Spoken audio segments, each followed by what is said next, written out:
Welcome back to the Hawkins Report, a Stranger Things podcast by LSG Media. I'm your host, Dean. I'm Jessica. And on this week's episode, we're talking Chapter 6, The Monster.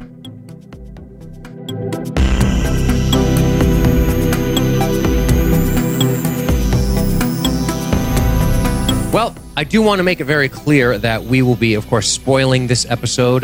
This episode will be spoiled.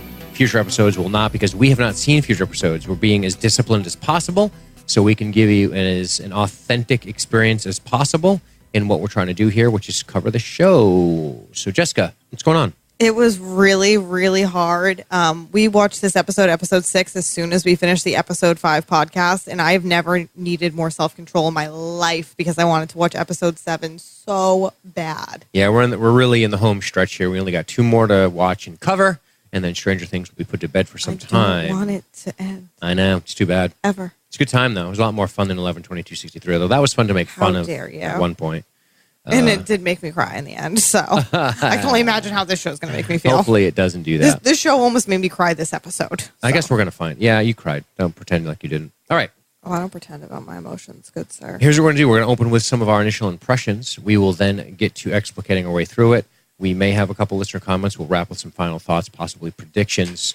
And along the way, we're going to spoil. We're going to swear. So if you're easily offended, get the fuck out! We don't want you here because we say bad words sometimes, and we can't help ourselves. We're potty. We're foul. We try to come at you straight. We try not to edit much, and that's what we do. So hopefully you enjoy us. If you're new to us, check out other shows, libertystreetgeek.net. That's libertystreetgeek.net. We know there's a lot of first-time listeners here because we're getting some iTunes love. We've moved between 15th and 60th place in TV and film, which is nice. So we know we're getting a lot of new ears to our content. If you like this, if you like our style, make sure you check out our other shows. Jessica, like what?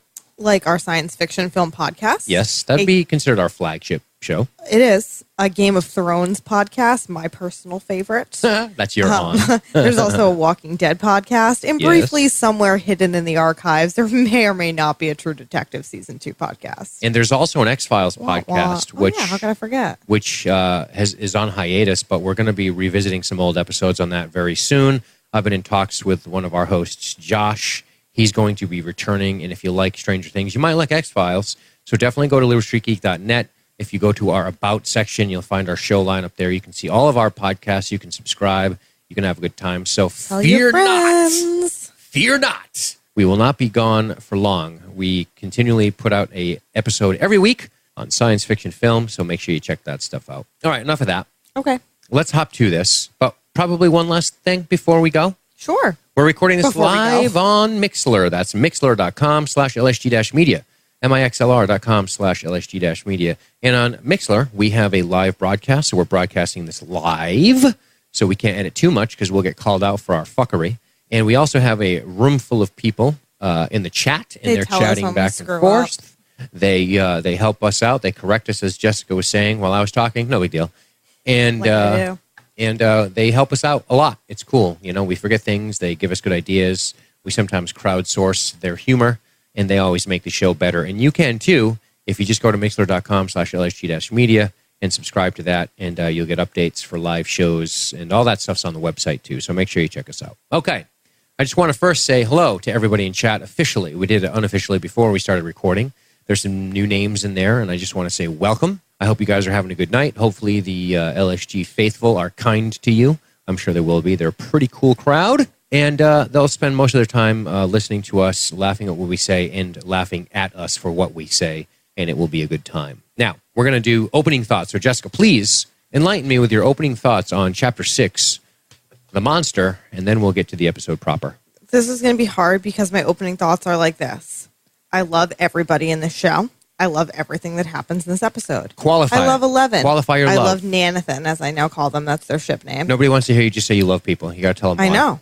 But that's the point. I can't just tell you why I love everything now because I'll have nothing to say for the rest of the episode. Well, what are your overall feelings on the episode, the direction they went, some of the choices? High level. You don't have to get specific. I thought it was pretty phenomenal. I like the fact that we got a lot from Nancy being in the Upside Down and she was able to come out. So that is a possibility. That's incredibly important. It was also super creepy.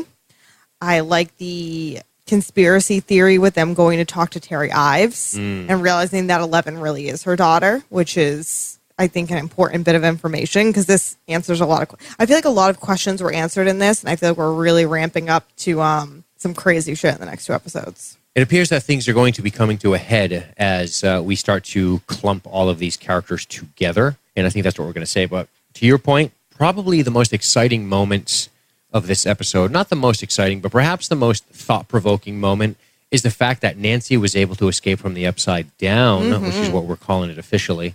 And that's awesome. That is that's a new development. We haven't seen anybody escape from it. We know that even... Other than the monster itself, I guess. I guess, yeah. So that's a good point. The monster can travel to and fro. So if the monster can do it, maybe somebody else can do it too. And that's pretty awesome. So I'm looking forward to talking about Nancy and what she has going on. I'm looking forward to getting to the incredibly powerful moment surrounding Elle in her hero walk as she saves Mike's ass in the end. Lots to talk about this week as we draw to a close on this season. So, without further ado, let's get started with Chapter 6, The Monster. Do you even remember what happened on the Bloodstone Pass? We couldn't agree on what path to take, so we split up the party, and those trolls took us out one by one, and it all went to shit, and we were all disabled! So we stick together, no matter what. Yeah, I agree. But this is the party right here in this room. Elle's one of us now. No, she's not. Not even close. Never will be. She's a liar, a traitor. She was just trying to keep us safe. She didn't mean to hurt you. It was an accident. An accident? All right, accident or not, admit it was a little awesome. Awesome? Yeah, she threw you in the air with her mind. I could have been killed. Which is exactly why we need her. She's a weapon. Do you seriously want to fight the Demogorgon with your wrist rocket? That's like R2-D2 going to fight Darth Vader. We're no use to Will if we're dead. Okay. All right. So Jonathan's calling out for Nancy. Again, what do we see here? We open up where we left off. Yes. Which I fucking love about the show. I can't say how much I love it. Now I realize that is a thing, and it's awesome. I love that they do this. I like it. I think that this is a trope buster. Yes. A lot of shows have gotten away from this, and I don't even know if I want to say a lot because I'm not even watching a lot of shows, but the shows I watch do this. Game of Thrones, The Walking Dead. They don't come right back to that cliffhanger usually. Sometimes They usually they do, make but you not they usually always. make you wait. Sometimes they make you wait half a season. Walking Dead. Yeah. Who's Negan going to kill? I don't know. Who cares? I don't care. Well, Jonathan's calling out for Nancy. Cut to Nancy in the Upside Down world. They can hear each other. I like this. This is important to note. I like this a lot, but I like that it's very echoey and very distant. Yes. But I like that they can hear each other. I think it's really, really cool. Right next to you, and you don't even know it. That's something that they said about the Veil of Shadows, or whatever the hell they called it. What did Dustin call it? I think the Veil of Shadows is what he called Something it. like that. When he was reading out of that book, it reminded me of this moment where they're The right. Veil of Shadows, Yeah. yes. They're right next to each other, and they don't even realize it. These scenes generally have a horror feel to them. For sure. I like that we come back. I like that we're shooting this forest at night. Anytime you got teenagers in the forest at night and monsters, it's going to be a little bit scary. And not just scary, but revealing. And that's another thing that the show does well. This isn't just cheap horror. This is revealing information important. about what we've learned so far in the show. And that's, okay, the monster can snatch people up, but now we know that people can escape. So this might mean that there's hope for Barb or Will or both. Not that deer, though. Yeah, the deer's fucked. No hope for the deer's deer. fucked. No hope for the deer. And Jonathan finds the tree. Nancy hides up against the tree. I like this moment. We can hear the heavy breathing. It's only lit by the moon. They have their flashlights. And then her hand bursts from the tree, and Jonathan managed to pull her out. Our first upside-down survivor. Hooray! It's really creepy, honestly, when she's hiding from the monster and not sure if it's going to get her. And when Jonathan's trying to find her and he sees the thing in the tree and that hand coming out. I mean, it really is very, very creepy. And the actress who plays Nancy, whatever her name may be, sorry, I don't remember off the top of my head. She does a great job of seeming genuinely frightened. Yeah, she's good. And I think that continues throughout the episode. And I find Nancy's reaction to everything very realistic, which in not most, but in a lot of horror things, people do things and you're like, no. But the way Nancy reacts to this, to me, is very genuine. It reminds me of the first episode where Will has to retreat to the shed. It is it's scary like that. I agree. Right? Less scary. The rest of the rest of the show is less scary. You're more intrigued, at least I am personally, by the monster. But I think this is a generally scary moment that takes me back to Will's situation where he has in to the first retreat. episode, which was scary. There were some genuinely scary moments in the first episode, I think. We know a lot more now than we did then, so to continue to scare us is impressive.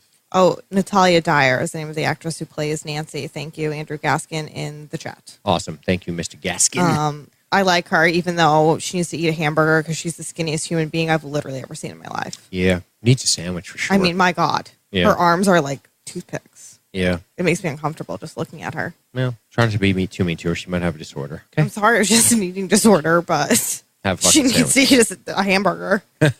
Extra cheese. Double stack that bitch. Get some fries. Bacon on there. Cheesy fries. Yep. Oh, now I'm hungry. Load it up. And I will never have toothpicks like Nancy. Yeah.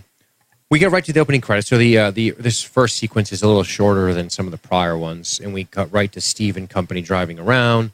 And Steve's friends don't really give a shit about his feelings. They actually openly mock him, and he climbs up to Nancy's window and sees her with Jonathan. So this is not good. Now, we all know about my feelings about Steve and how last episode I liked him, and I was like, oh, he's actually a nice guy. And at this point, too, I'm still like, you know what, Steve's a nice guy. He's worried about Nancy. He's going to her house because he's worried about her, because his friends are making fun of him. They're like, oh, Steve's in love. And Steve's like, no, she was acting weird. Something is wrong. He genuinely seems concerned for Nancy. So at this point, I'm still like, okay, Steve is not a shitbag. All right, so I'm going to jump in right here so we can argue immediately. We're only 5 minutes into this, 12 minutes in. Good, because I want to hate Steve, so you just tell me. Okay, so here's what you do. You judge the person based off their last action rather than the sum of their entirety. So when Steve is being like this, you're like, Steve is awesome. He's amazing. And then when he's bad, he's a shitbag. Yes. Which might give people insight into your personal relationships with people. True. That if they say the right thing at the right time, despite their history, you'll think they're wonderful. And despite how much good they've done, if they say the wrong thing, you hate them. So that's just Steve getting the regular Jessica treatment. Oh, exactly. Okay. 100%. You understand that you're choosing a very hard life for yourself. And I just want to warn you. I'm going to be who I'm going to be, and this is it. Introducing the Jessica Gets Some Counseling podcast. Breaking in on the Stranger Things podcast. We'll be back in a minute with a Hawkins report. We're going to get right into Jessica and her issues. So, Jessica, tell me about the guy that hurt you. Steve's all right now in my mind. I'm like, oh, he's concerned for Nancy. But then we see Nancy and Jonathan together. And let's remember that despite the fact that sometimes I don't hate Steve, I ship Nancy and Jonathan so hard. Ship them, huh? I can't even tell you. I'm literally obsessed with them. I want to write fan fiction about them. You beat me to the punch. I should write fan fiction and just post it on the website. Jessica writes hot, steamy high school sex fan fiction, and she's 30. No, none of that. Do you think if I wrote Nancy and Jonathan fan fiction that Matthew would let me be on the Unknown Words podcast? He might. So, Jessica, tell me, what were you thinking when you wrote this scene? You know what they need to do, though? If I had a teenage daughter, I for sure wouldn't have that rape ladder that leads up to her window. Yeah, honestly, it's true. It's too easy for men to just climb. I do not like Nancy's rape ladder, and I think her father, when he is not choking the life out of runaways and wearing fucking Barbara's hair on his head while he fucking trolls the city streets, the red light district, looking for marks and victims, he should probably work on the rape ladder because it's bumming me out. I just listened to a murder podcast, and like every time I talk to the murderer, I picture Mr. Wheeler, even though I know the guy looks nothing like him. And I was like, this is my life now. Yeah. I see serial killers as Mr. Wheeler. Yeah, I think so. We move over to Joyce and Hopper, who spend the entire episode together. Like lovers do. Like lovers do. Hopper tells Joyce, Hopper tells Joyce he saw a lab, a place for experiments. He mentions the kids' room, a drawing, a stuffed animal. He notes it said 11. Joyce asks if the drawing was good. He said it was stick figures. I don't know. Hopper recounts Earl's testimony. A kid with a shaved head with Benny. I pressed him, but might not have been Will. Terry Ives comes up, and they wonder if it was her kid. So let's talk about this scene. Oh my God, so much to say in between everything that you just said. Well, we set the scene, and now we can talk about it. The fact that we already know Hopper told Joyce literally everything. Everything. He was not worried that anything he said was going to sound crazy to her. He was not worried he could not trust her. Yes. He immediately tells her everything. Good observation. I love these two interacting. I also like the fact that when he describes his drawing. And he's like, I don't know, it's like a kid's drawing. We don't know how old his daughter was when she passed away or anything like that. But Joyce immediately has her Will the Wise drawing. Will was a good artist. The drawing isn't his. Right. There's more to this. Yes. And that's why he goes on about maybe this kid that Earl talked about wasn't in fact him. And it's funny that you would think that Joyce might, there's an excitement that builds at the end of the scene, but you would think Joyce might almost take this as a downer, like, oh, it's not my kid. And I like this a lot I like a lot of the things, the optimism that Joyce has in this, even where they're kind of feeling down on the situation. Yeah. At the end, when Hopper turns around, he's like, hey, Terry Ives' daughter just showed up, sure. You know, Will could show up too. I like the fact that despite everything that makes it seem crazy throughout this episode, that Hopper's still like, no, we saw Jane and we're going to find Will. It's connected. I love this about them. I love the intrigue. And I like that they're going down this path and that they're going in the right direction. And even though it seems like they're not almost, Hopper's still convinced they are, and he's right. And I love it. His conviction is awesome. And I like this Terry Ives' daughter stuff. I really do. So Nancy takes a shower, and she starts immediately being plagued with flashbacks of her event in the Upside Down. Jonathan unfurls the sleeping bag on the floor, and he's kind of awkwardly asking if this is okay. Obviously, Nancy says she doesn't want to be alone, neither does Jonathan, and they get to their respective beds. I love how Jonathan sleeps with a pistol, a man after my own heart. Me too. And a long silence, and then she just says, can you please come up? Can you just come up here? Just come up here. And he does. It's adorable. I'm obsessed with them. What else can I say? Yeah, we got I'm obsessed with them. Hopefully you get on Matt's show. And this is, oh my God, and I love this part too. Let me tell you, I'm like a schoolgirl right now. I'm smiling. I'm so excited. This is what I love, okay? So she's in bed, and he gets up in bed with her. And he pulls out his dong. No. Oh, Jesus. No. She's under the covers, and he sleeps on top of the covers because he's respectful, and it's so fucking cute. I can't even. Oh, my God. I want to read teen romance novels more than anything right now. Yeah. You'll be okay. It's adorable. I'm sorry. It is pretty adorable. It's very respectful. Jonathan is a great human being. Do you think Steve would have slept on top of the covers? No, because Steve is a douche. We'll get there. So, Jonathan, they get into the bed with the lights on. Jonathan tells her that it can't get us here, and she says, we don't know that. We quickly see Mike playing with a Rubik's Cube, having a little meltdown, kicking his room apart. Kicking L's area apart. Specifically. Yes. And, of course, that makes sense. You know, Mike's going through a very emotional thing. He's a kid. He has an underdeveloped brain, for Christ's sakes. He's a child. He doesn't know how to wrap his head around this stuff. We move right over to Hopper getting Terry Ives' info, and then he and Joyce head over to visit. Yeah, they do. Now, Jonathan wakes up at Nancy's place. She's already awake doing research in books. She couldn't sleep. He kept seeing the thing. She notes the creature.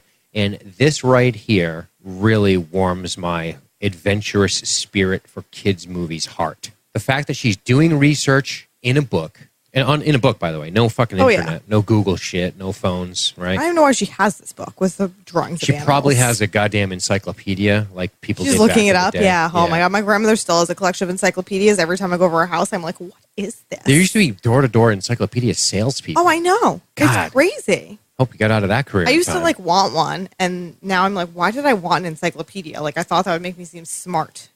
Right before the internet like went bonkers, there was this book called Video Hound, and it was essentially like the printed version of IMDb. It was the greatest book ever. I've never heard of this. Oh, it's amazing. If you Google Video Hound, it's like a manual. It was the most amazing thing ever. When I used to work in bookstores, we sold it, and I bought it every year, every edition. It was the best thing ever, and it was like the most They still fun. make it. They still make it. It was like a rabbit hole 2016. of book, and it was awesome. I should buy one just for fun. Yeah, Video Hunt, Yes. 2016. Floyd Fry knows what I'm talking about in the chat. He said 4 bones. Yeah, they'd rate stuff in bones. Golden Movie Retriever. Oh my it's a God, I'm great book. sold. It's about dogs. Not really, but there are dogs in it, which is adorable. All right, let's keep moving. All right, I got really excited. So Jonathan wakes up at Nancy's place. She's already awake doing the research. Now, she notes the creature in question. Mm-hmm. And they come up with a couple of things here. They come up with, well, Nancy really, Jonathan just it nods. lives there, it feeds there, and that means if Will and Barbara, she sort of trails off. Jonathan tells Nancy that his mom talked to Will, which is revealing. He tells Nancy that if Will is alive, Barbara could be too. Nancy wants to find out. I love how she's brave. She notes it's a predator. It hunts at night. It's a solo hunter like a bear. But first, hunts at night like a lion or coyote. Yep. It's always alone like a bear. She also notes that, like a shark, it can detect blood from a quarter mile, I believe is the distance. Yeah, I believe Jamie Lomas compared this creature to a shark in either a comment or his blog, too, before this episode. So, Nice. gotta throw that out there. A theory that they can test. If it works, at least we'll know it's coming. And then the door rattles. I know. I love the rude. meta joke here by Jonathan. Me too. I love The door Jonathan. rattles. It is Nancy's mom. They're startled. They grasp hands. It's cute. Jessica gets the vapors. Oh my God, you don't even know. Jonathan notes that Nancy's mom doesn't knock, and so did everyone else watching this. What parent on the planet goes, it just shakes the thing to scare the shit out of their kids? Probably most of them. I don't know. All Maybe I know she's like, is put that magic wand away, honey. All I know is Put it under the mattress. I know. Honey, shut it off. I can hear it. I know it's not your back rubber. I know I'm normally known for liking men of the Jeff Goldblum, Jorah Mormont age range, but I really think I have a crush on Jonathan. You heard it here first, folks. Has a crush on a sophomore in high school. I mean, in real life, he's probably like 40. Come on. All right. But if I said I had a crush on Nancy, I would be getting carried out of here in Well, she's fucking very handcuffs. skinny, honestly, so that's kind of Yeah, she looks skinny. It's okay for women to date high school men, right? I concur. Unless you're like Mary Kay Letourneau, then you go to jail. Yeah. Is that your hero? Don't you have her poster? Yeah. Right. Listen, she's married to that bro now and has kids with him, so She has that good for her. poster right on the closet door to all the fanfic she's I written hope about it's really high school Mary sex. Kay Letourneau, and I'm not Even. confusing her with somebody else. Sorry. Dean wants to All murder right. me. State assassin lady goes to see Scott Clark. Oh, yeah, Scott Clark. A bogus story about the newsletter, technology development for kids. She's trying to find out where these kids are. Do you know of any kids that would want to participate? And Mr. Moustache says, I sure do. I have a few in mind. I kind of feel bad about all the times that I said Mr. Clark was evil and a bad guy, because now that I know this bitch from Brenner's lab is going to his house to get information, I know he's actually not a bad guy. Like, he's still maybe a pedophile and he still Yes. may murder people, but boy. he's not a bad guy. And I called that lady a bitch like 3 times in my notes about El the scene. Trace. Nice. Yeah. So Mike and Dustin talk. Mike assures that Elle was trying to protect him. It wasn't her fault. It was Lucas's. But Dustin says, no. It was everyone's fault. Okay, everybody was out of line. You're all being a bunch of assholes. Dustin reminds Mike the rule of the law, and he says, you need to extend a hand to Lucas. That's the rule of the law. It doesn't matter if you think you're right or wrong. That's the way it goes. And Dustin says, we're going to get Lucas, and then we're going to go find 11. Dustin is the man. I agree. This kid has grown on me immensely. You know what I love about this show? This is another thing this show does, is it makes me realize that they're not going to go in a direction that I thought they were going to go in. And I say that because Dustin could have seemed like the geeky sort of kid who is there for comic relief. And although he's funny, we also see that he has this wisdom to him that is this glue for these kids. Which continues in his later conversations Yes. with Mike, too. Yes, I mean, it does. they're great. He's a really smart kid, and he's so observant. In this moment where Mike is trying to stick up for Elle, and Dustin's like, everyone is out of line except me. And you know what? Dustin is correct. Mm-hmm. Everyone was out of line except him. You know what I worry about with these kids? Like in 6-7 years when we read a newspaper article about how they got pulled over with like a fucking gang of coke in their closet or in What, their like trunk. freaking that idiot from Star Wars? Yeah, I just worry about them. I hope they have good parents and they get taken care of, these little guys. All right. They're just going to be in Stephen King's It and be afraid of clowns forever. It's going to be Let's fine. talk about the lab flashback. The rule of law. The rule of law. That was the last scene, sorry. Right. Lab flashback. Brennan tells 11 that today is special. He gives her a present, some fucking flowers I would give my grandma for Mother's Day. Yeah. Well, he's kind of out of touch with human Clearly, feelings. what the fuck? This guy's basically an android. Here's a little fucking flower plant I was going to give my grandma. I'm going to give it to you instead. Yeah. A loser. Today we make history. Today we make contact. Cut to 11 in the woods alone, dirty and hungry. She puts her wig back on, looks down at her own reflection, gets She's upset, like, this ain't me, motherfuckers. blasts some mine bullets, and disrupts the water, and a bunch of crows take flight. Talk to me. Got anything to say here? I just think it's interesting. Again, this is commentary on Elle. Elle was so excited about being like a normal girl and wearing the blonde wig and being pretty and all this stuff. And then when she sits and she looks at herself in the water after everything that's happened with the wig on, she takes it off. It's not her. Like, she's pretending to be someone she's like it. not. her wearing this wig and the things that she does, it's all very symbolic to me. I agree. And she's not this little, weapon like Brenner has made her, but she's not a normal girl either. And I don't remember who linked to the article or who commented about it, but the actress, that when they wanted her to shave her head, she didn't at first, and they showed her like Sigourney Weaver. Oh, cool. I believe that's who it was. Or no, they showed maybe Charlize Theron with the shaved head. I don't remember. Anyway, the point is. But anyways, it's a similar type of Start over.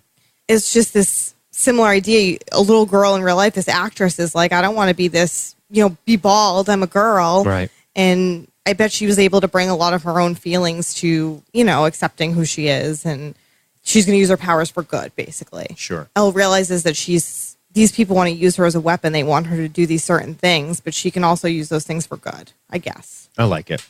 And there is a bit of a sad irony here where it is, like you said, she is not, in fact, this little girl in a dress and a wig. And her appearance, her very costume in this entire episode is reminding us of that. Little kids don't eat boxes of Eggos in the woods alone. They don't have mind powers. They don't get treated like this.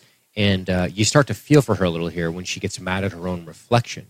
And it goes back to the old Superman quote from Kill Bill, which is, Batman has to put on a costume to be Batman, but Superman is always Superman. He has to put on a costume to be Clark Kent.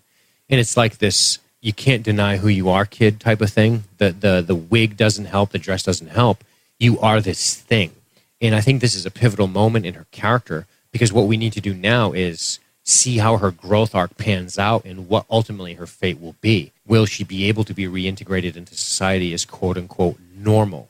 Or will she not and meet a tragic, maybe not necessarily a death, but a tragic end where she does get confiscated by the government and employed as a weapon and pulled away and never to see her friends again? And I wonder how it's going to go down, but I do think that this is a pivotal moment where she realizes her nature and she has decided, as you said, to make a decision to use her powers for good and not for the whims of the government to do these other things. And I think that that's brilliant. Me too.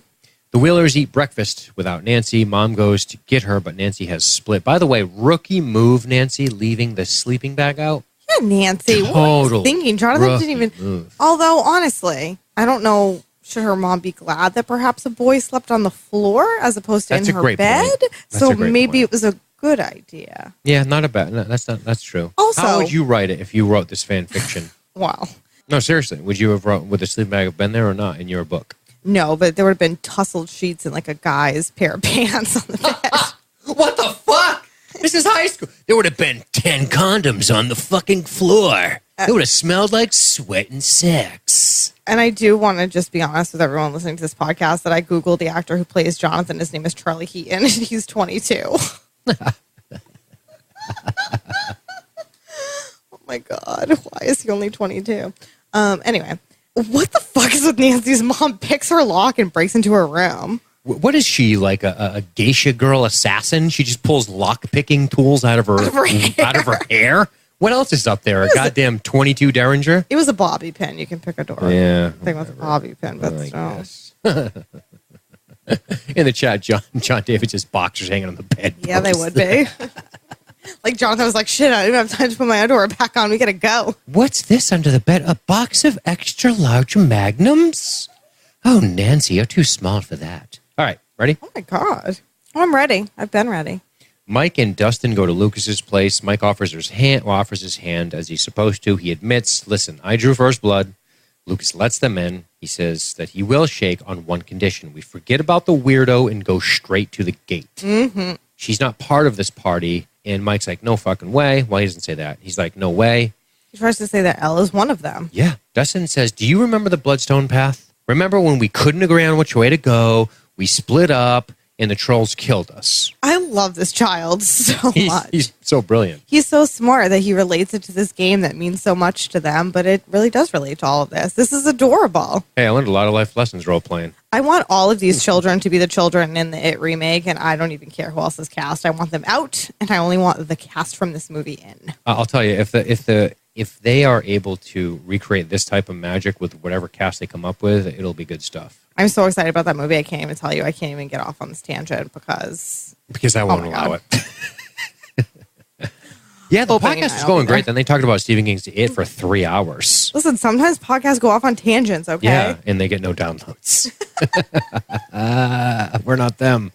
All right, we can tangent a little, but we don't want to get too off the path. All right, we couldn't agree on what path, blah, blah, blah. Anyway, Mike says we need her. She's a weapon. Lucas continues to call her a traitor. He's going to the gate to find Will. So Lucas is a tough your own sell. Time on L. Well, Lucas is a tough sell. I like this.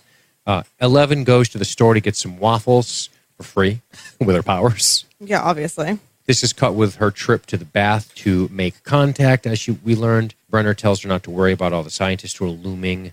He tells her that it can't hurt her, not from here. That was interesting to note. So whenever she does this type of interdimensional astral projection... Says Brenner. What does he really know, right? The fuck? How about you go in there, pal? Can I just make one comment with the grocery store scene? When she's in the grocery store and the guy's like, where's your mom? Is she here? Where's your dad? And Elle just looks at him and she goes, mouth breather. Yeah. And then she walks away. This is adorable. It's awesome. This show is so well written and so well directed. Why is that? It's unbelievable. Because this stupid little inside joke that we have from episodes ago where Mike had to explain to her what a mouth breather is, and now she's taken that term to heart and she is using it in turn. It's good stuff. It's so sweet. It's endearing as hell. There's something very, very special about this show, and I don't have another word to describe it. It's just very special. Good stuff. She appears in the black space, I call it. Back in the present, a store worker asks her about her parents. The mouth breather. Yep. She takes a gang of waffles. The employees call the police. She leaves without paying.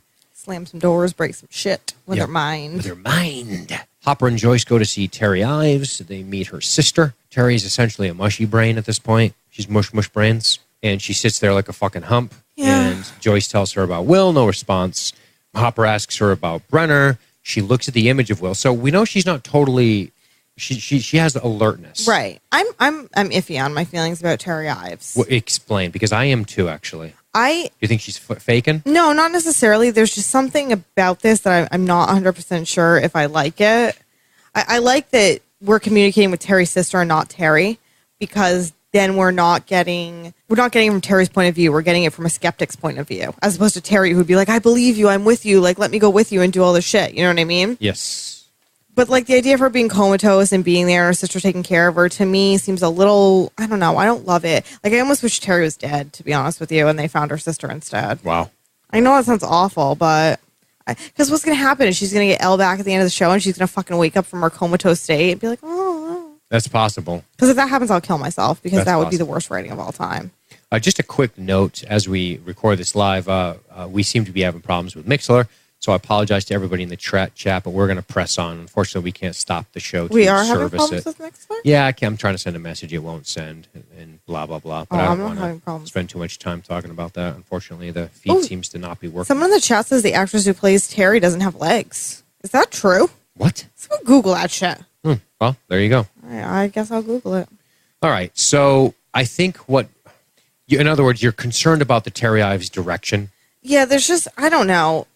I'm fine with, like, they did these experiments and, like, or even, like, if she went crazy, was in a psych ward because no one believed her. Like Terminator. Like, you know what I mean? We put Sarah Connor in the psych ward because no one believes her. Okay, yep, I'd almost rather see Terry Ives be of sound mind, but they think that, not of sound mind, but you know what I mean? Be able to speak, but everybody thinks she's crazy. She's in the psych ward because of all these experiments with drugs they did, and that they have to communicate with the sister, not with Terry directly, because of the fact that them talking to a skeptic is important as part of this, that they're not talking directly to Terry. That I like. I like that they're communicating with the sister and not Terry. I think that is the correct direction to go. But her being comatose with a sister, I don't know. It just... There's just something about it that feels weird to me and that I kind of just don't love. That's all. It feels like X-Files to me. This is such a Mulder and Scully moment. Yeah. They go to the house and the sister's like, well, he's been like that forever. And then the investigation gets a little bit deeper and government conspiracies. This struck me as very X-Files.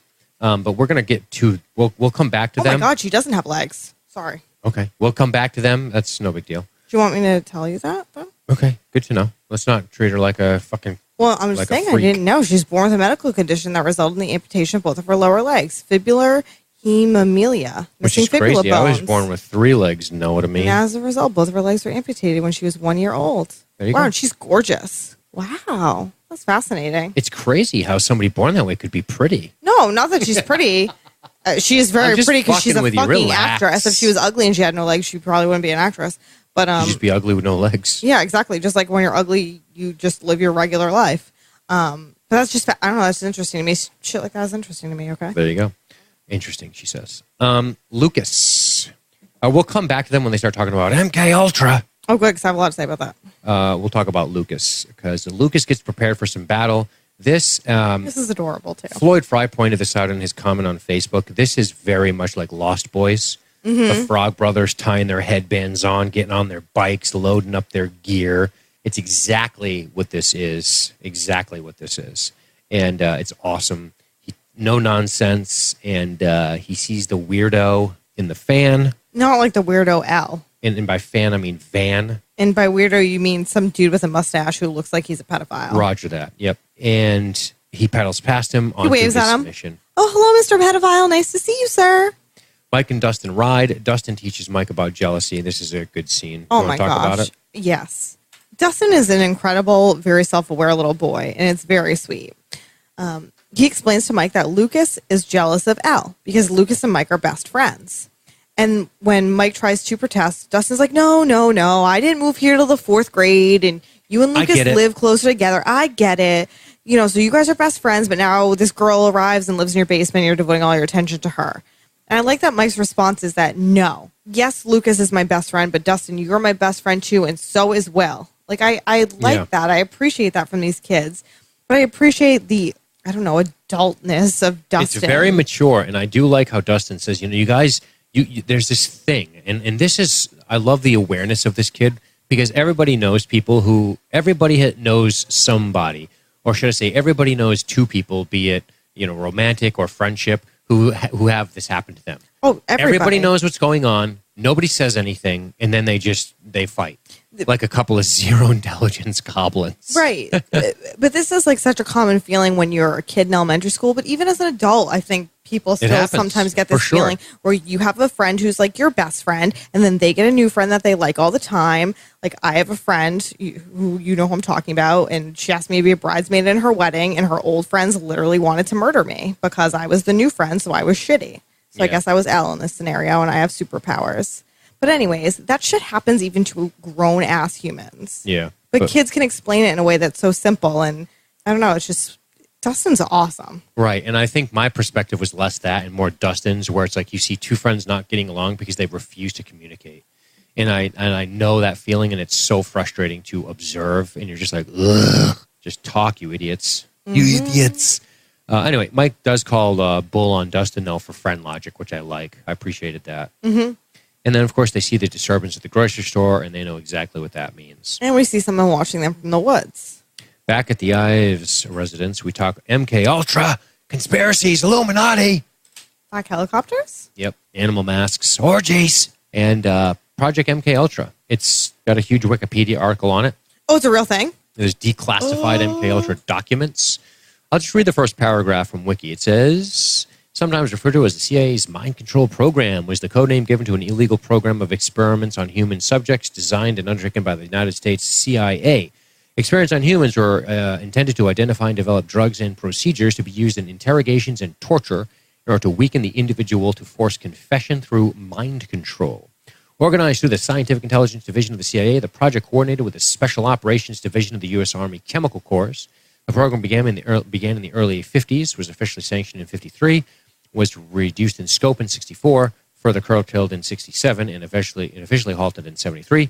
The program engaged in many illegal activities, including the use of unwitting U.S. and Canadian citizens as test subjects, which led to controversy, as the Brits say, regarding its legitimacy. MK Ultra used numerous methodologies to manipulate people's mental states and alter brain function, including the surreptitious administration of drugs, especially LSD and other chemicals, hypnosis, sensory deprivation, isolation, verbal and sexual abuse, as well as various forms of torture. There you have it, ladies and gentlemen. I gotta tell you something right now. I did not know this was a real thing. and I have to close down the Wikipedia article because I'm going to tell you right now, I'm going to go down a rabbit hole for hours tonight when I'm done podcasting about this. I am immediately obsessed with this thing, and I can't even tell you. This is fascinating. I can't believe it's a real thing. I cannot wait to spend hours on Wikipedia tonight. So Terry took some drugs. Apparently, LSD. Apparently, they paid her for this. They threw in some ISO tanks, expand the boundaries of the mind. They didn't force her, so they say, but she didn't know she was pregnant at the time. Whoopsie. Joyce asks for pictures of 11. Terry's sister says that she, thank you, miscarried in the first, she miscarried at some point. Third trimester. Thank you, but thinks she is still alive, meaning L, with special powers. You guys read Stephen King? Oh my God. I'm sorry. This show is such an homage to Stephen King as a whole. I love the fact that there's and this is something that Stephen King does in his books. If you read Stephen King, Stephen King will reference himself. I forget what book it is, and they're talking about somebody, and they're like, oh my God, it's like that movie Carrie. It's a Stephen King book where he's referencing a movie about one of his other books. That's something that Stephen King does. And I know his universes are interconnected, yes, but he also references his own work as work, which is something that I love that he does. And this show, which is so clearly inspired by Stephen King and pays so many homages to him, I like that they're just flat out like, hey, you read Stephen King? Yeah, we do too, obviously. But we're just going to throw it out there. In the chat, they're saying Millie Bobby Brown is a good singer, too. I guess she has a YouTube channel. Of course, she's the actress that plays 11, right? She's the most amazing person in the world. How the fuck did she come up with Millie Bobby Brown? Bobby Brown? Like the R&B singer from the late 80s, early 90s? It's not her fault. Somebody look that up in the chat. Get back to me. All right. Telepathy, telekinesis, mind bullets, Kyle. They stole her. Shit you can do with your mind. They stole her baby away to make her a weapon. Joyce and Hopper ask about the validity of the claims. They start to discuss that this definitely could have been covered up based on what they've seen so far. And then, of course, we cut to Lucas getting to the perimeter, and we move back to Jonathan and Nancy in a great scene accompanied by Dolly Parton music where they're shopping. This is Should classic. Let's talk more about the Terry Ives stuff first, though, before we get ahead of ourselves.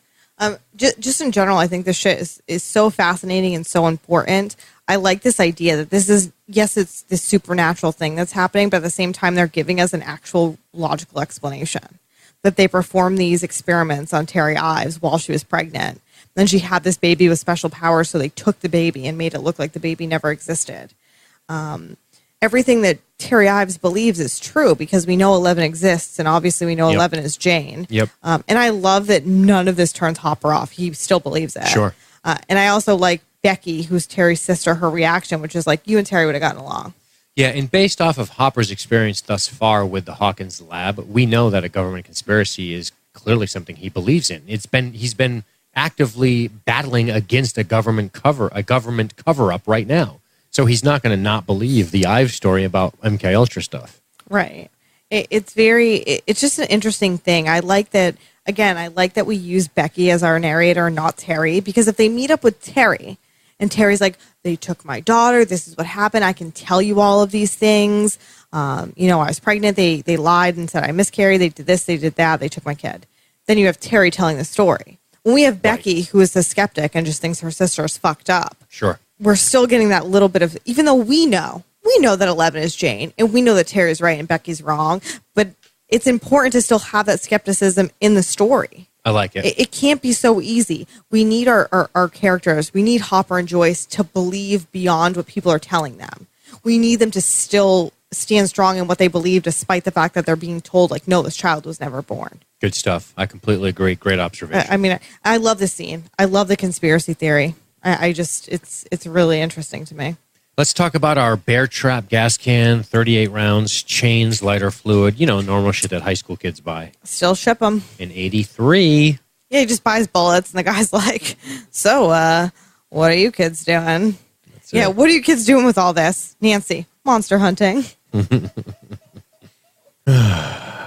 Last week, I was shopping for a new top that I thought Steve might like. It took a whole weekend, her and Barb. And now she's talking about shopping with Jonathan Byers. To buy bear traps. And she wonders how weird it is. And Jonathan says something like, what's more weird, the fact that you're doing it with me? What does he say? He says, what's the weirder part, or what's weirder, the bear traps or Jonathan Byers? There you go. And she says, definitely you. It's cute. They're flirting. Yeah. It's adorable. I'm obsessed with them. Some kids drive, but you're more obsessed with telling us you're obsessed about them than you are actually obsessed with them, I think. That's not true. Okay.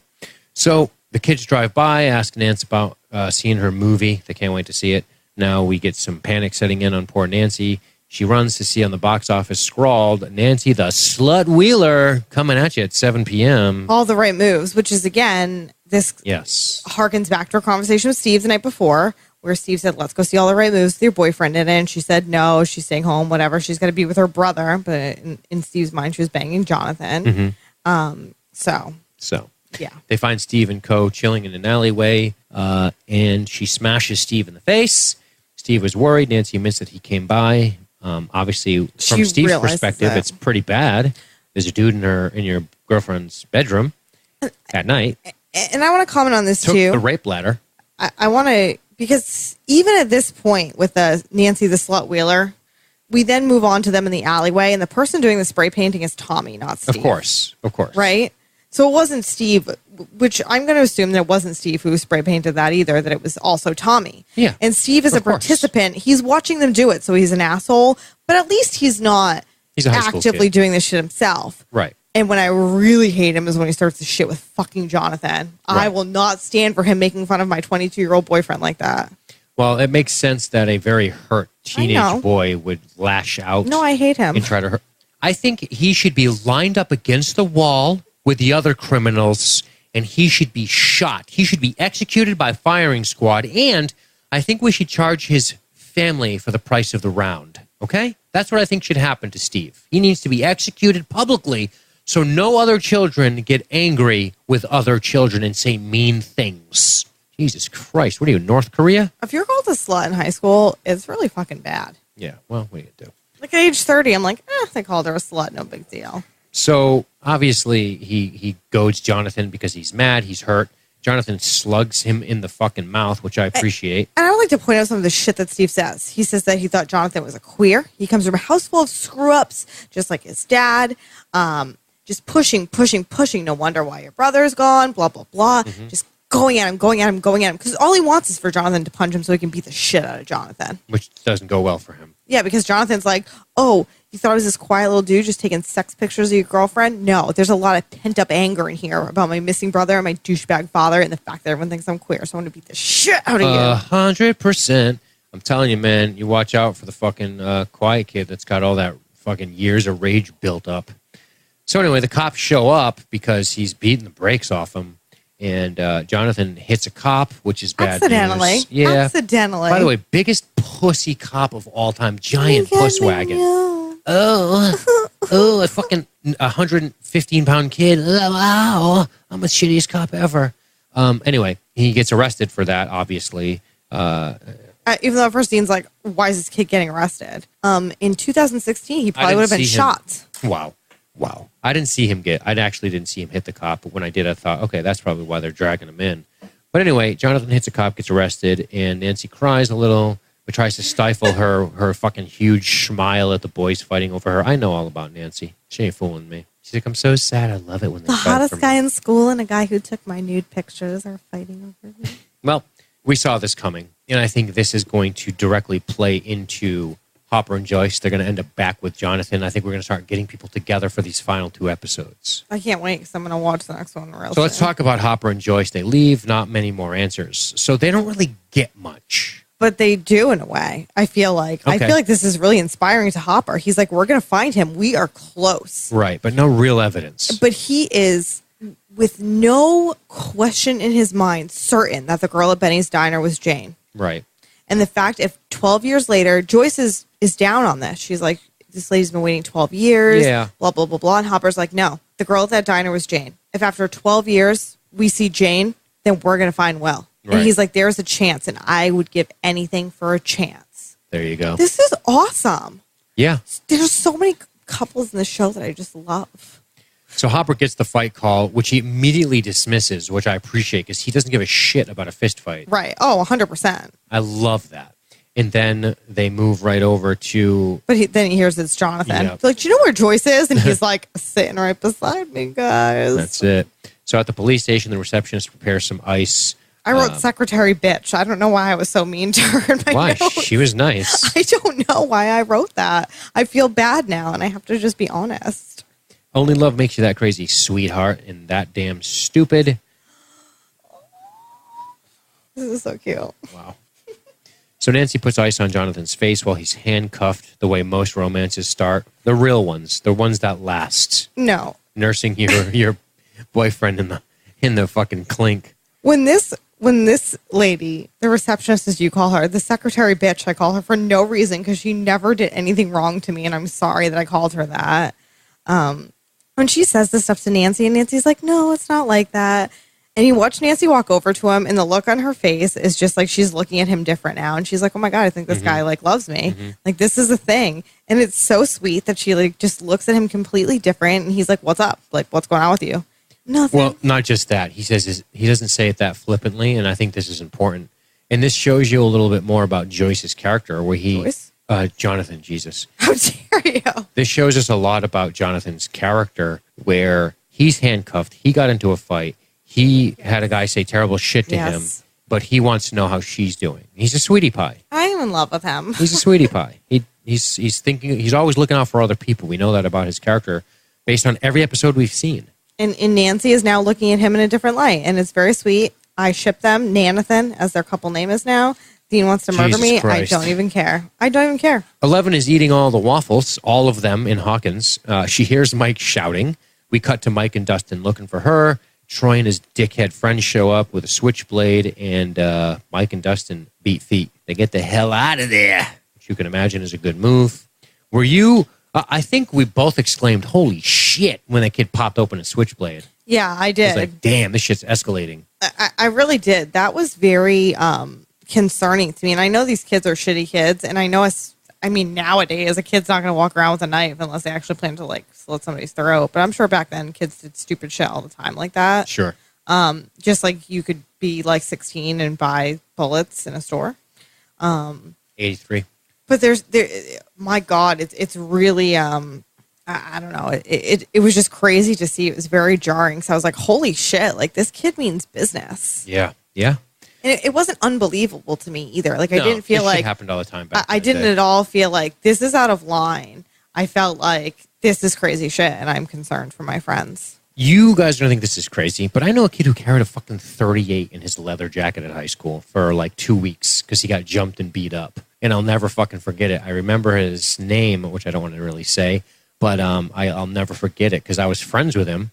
And he opened his jacket pocket and I was like, holy shit, that's cool. And then I just went to history class.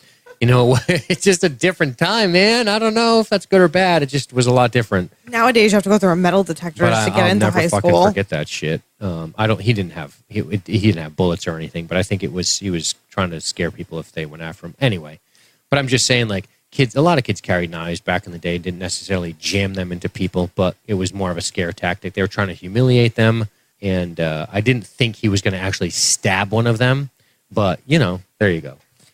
In the chat, we make mention again to Stephen King, as per usual, Scott Cummings. It reminds me of the bad kids from It, Henry Bowers. I agree. It also made me think of It, as everything in the show makes me think of Stephen King. Lone Star says, Dean, where'd you go to school? The Dangerous Minds School. Yeah, our teachers would put their seats backwards. Been spending most of the nights living in the gangster's paradise.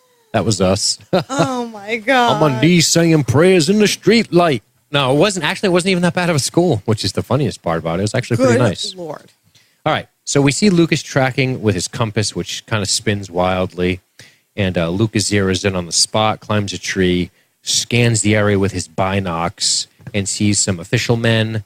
Hawkins, Power and Light. A satellite dish, some familiar trucks that he's seen lurking around, and including a Deuce and a Half, which is like a military transport vehicle, which was kind of crazy to see. So Lucas is getting some valuable intel. Yeah. Mind you, Lucas just saw this Hawkins Power and Light truck outside his own house. Correct. And waved at the guy.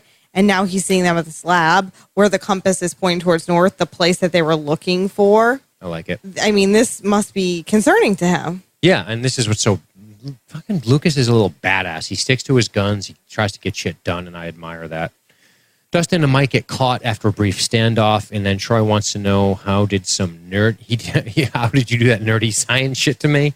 I know. He assumes it was science that made him pee himself. Dustin says that their friend has superpowers. Troy will let him go, but first Mike has to jump into the water from the cliff. The same place where Will supposedly fell and died. Very important. Now, this is pretty crazy because Mike says okay. Mike fucking... Well, first, Troy's friend bails. He's like, this is not a good idea because he knows. Yeah, he I appreciate that mind. Troy's friend is logical. I don't know his name, so I called him Logical Friend in all of my notes. Logical Friend 1 thinks this is a bad idea. Well, Mike walks to the edge of the cliff and just goes. This is Mike. This summarizes Mike rather quickly, doesn't it? I thought you were going to post like a gif of Tommen from Game of Thrones. Nope. This summarizes Mike because I think it shows his loyalty. It shows what he's willing to do for his friends. He's plunging to certain death. He has to logically think this is it. And even Dustin's like, don't do it. I don't need my baby teeth. Again, both kids so loyal to one another. I know. So much love between these kids.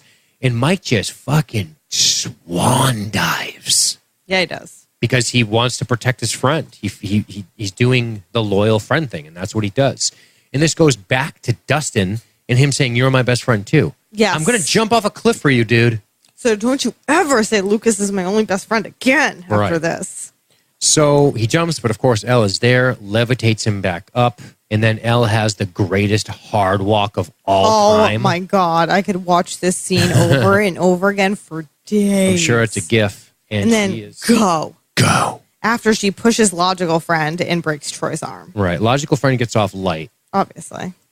Then the Terminator walks up. Floyd Fry says in the chat, yes. Come with me if you want to live. Exactly. Dustin taunts them. She's our friend and she's crazy. I love this. Don't come back. You better run. She's our friend and she's crazy. She'll kill you. So cute. Awesome scene. And yeah, this is good stuff. This was the most nad pumping scene of the series so far. It was awesome. I love the conviction in which Elle reluctantly uses her powers. And this goes back to what you said at the beginning of this podcast, which is she's making a decision. She's making a decision to use her powers for good.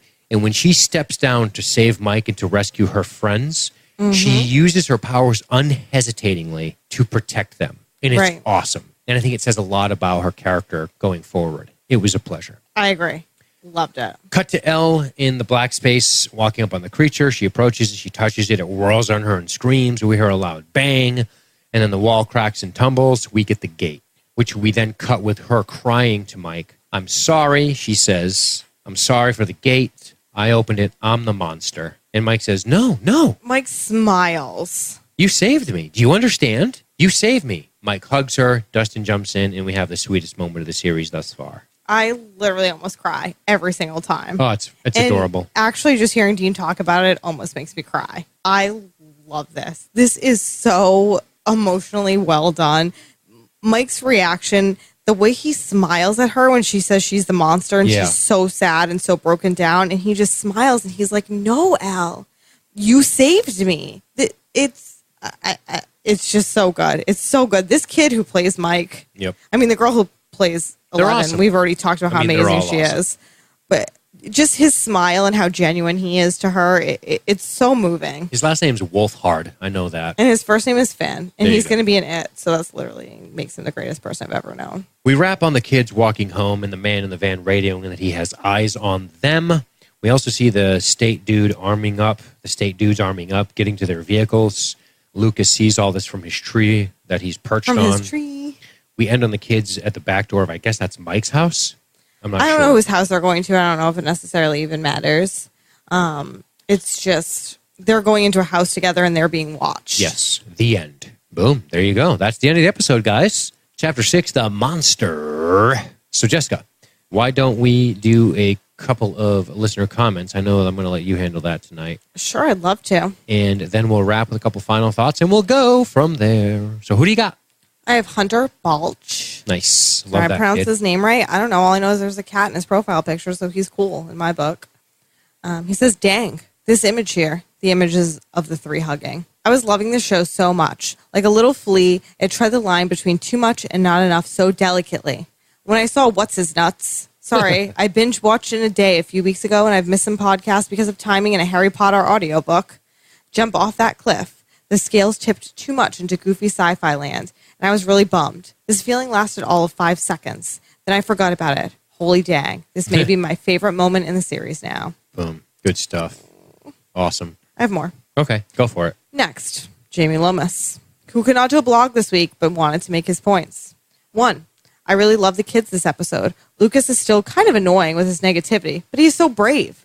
I hope he doesn't get killed. He probably won't because I don't see Scott Gimple or Robert Kirkman in the credits. Get it? Yeah. Jamie Lomas is my spirit animal. Fired. Shots fired. That is fucking gold. So I was right about the monster being a Jaws-type predator. Okay, it did say something like that. But I think Nancy and Jonathan's trap plan is dangerous. It's the loser's club role in this story to vanquish the monster. Remember the magic rock? I think Nanathan, hashtag, is going to be short one member pretty soon. Oof. He's so negative about death in this show. 3, Steve is the titular monster of this episode. I was an idiot for liking him last week. What an asshole. P.S. I think Barb is alive, is going to save well, and they'll both pop out of one of the vaginas into our worlds like horrific twins.